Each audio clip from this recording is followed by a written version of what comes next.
Saturday, June 28th, I recommended actually two plays in race four at Belmont to the Big A. BARB was my top selection, and Momentum Files was the other one. And saying if BARB got overbet, Momentum Files might offer some good value. Actually, they both got bet pretty well, and they both lost, as you can see on the result chart. BARB lost by a nose, and Momentum Files was just a neck behind BARB. Um, that's the game that we love. Uh, you, quite often there's one horse to spoil the party. So we'll go to the bankroll, take the $5 loss, and move on to Sunday. And of course, the bankroll is the amount of the wager is always 1.5% to what's in the bankroll, and we cash a ticket. 7% of the profit goes into the piggy bank in the far right column.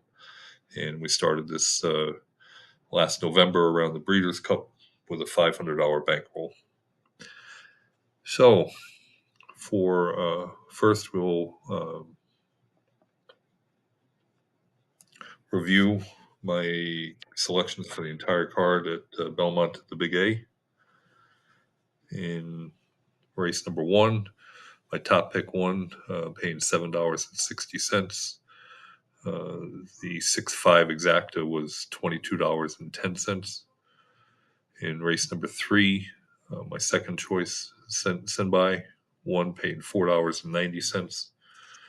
In race number six, my top pick won, Trust Fund, paying $6.60. Had the cold exacta, which paid $25 for a dollar. Going to race seven, my top pick, Mocrisa, won, paying $6.70. That cold daily double was $16.30. Race number nine, Rodeo Star, tried to wire the field and came pretty darn close to doing so at 11-1, but sadly finished a very close third. In race 10, my second choice, Barnstorming, won, paying $4.90. So, not the worst day, not the best, kind of an average day at Aqueduct.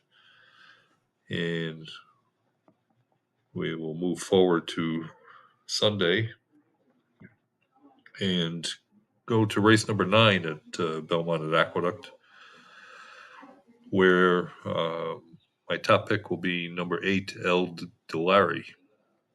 The 4-year-old gelding has run 25 races, 7 wins, 4 seconds, 3/3. And over his 5 races this year, it was 2 wins and 2 seconds. And the other time finished fourth. And all those races were at Laurel. 4 of the 5, the first 4 were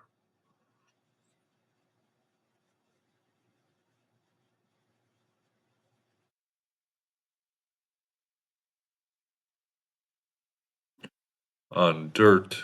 And last time out, he went on the turf and wired the field, going a mile and a 16th. And that's the distance today, mile and 16th on the turf, state bred allowance. And part of the reason I really like this gelding is it's the first time going to be facing New York breds, shipping up from Laurel. And just appears to be in career form. And you're looking at the sire stats and going, ah, boy, El Delari by Painter. Look at that glaring layoff figure of 57. It's a pretty poor figure for getting turf winners on 23 to 36 days rest. And here I just think is a case of a horse being in such great form.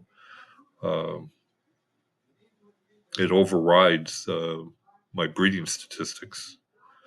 Um, just because there's a poor statistic only means it's a little bit lower percentage play than others. I mean, typically I'm looking for the high layoff figures, and they don't always win, and low layoff figures don't always lose. It's we all know the game's much more difficult than that. So uh, trying this angle, and we'll see what happens if this gelding can um, win back to back races on the turf. Going to the broodmare sire stats, the broodmare sire is Dan Silly, 57 turf winners over the last 3 years, 68% at the distance of 8 to 8.5 furlongs, 46% when the purse is greater than $50,000, and the layoff figure 73 or 73% of the average for getting those turf winners on 23 to 36 days rest.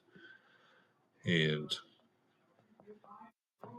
finally, for the trainer, um, Robert Bales, 13 turf winners over the last 3 years, 38% at the distance, 31% when the purse is greater than $50,000. And the layoff figure, again, is poor at 47.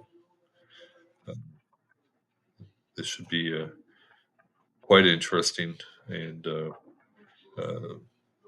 gets Dylan Davis aboard, so get a top jock aboard this horse, and should be in front as far as he goes.